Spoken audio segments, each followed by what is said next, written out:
Tulo ka buwan sa dili pa ang pinili ay nagpahigayon og mock elections ang COMELEC sa pinili nga mga lugar sa tibok nasod. Pipila ka mga eskwelahan sa Eastern Visayas ang misalmot niini. Ang report ni Nico Sereno.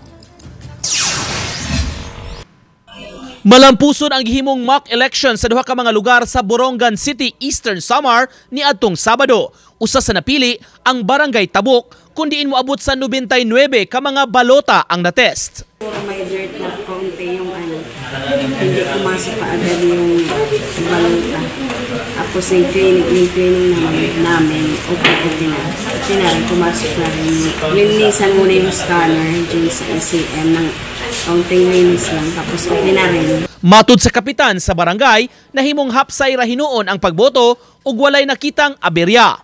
Kinaban po, kinaban yung masina ginamit nila ng mga taga COMELEC. Maganda na mga resulta doon.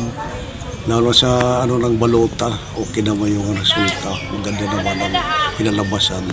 Nakabantay sab sa gihimong kalihukan ang mga sakop sa kapulisan ug Philippine Army ug mga taga-barangay. Nakamonitor usab ang mga miyembro sa Parish Pastoral Council for Responsible Voting o PPCRV ug mga magtutudlo.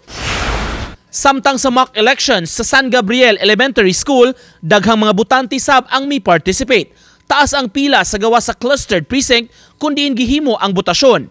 88 ka mga balota ang natest. Susamang eksena sa pinili ay gyud karong Mayo ang gisimulate gikan sa pag-train sa mga magtutudlo ngadto sa pag-andam sa mga polling center ug mga paraphernalia ug tanang mga mahitabo sa maong adlaw. For Borongan City, there was an overwhelming response to voting public for both barangays. Actually, we were requested to test, for example, in Barangay San Gabriel, 88 voters yung need namin, pero yung nagpunta was more than the numbers of the needed. We were very happy with the response of the public.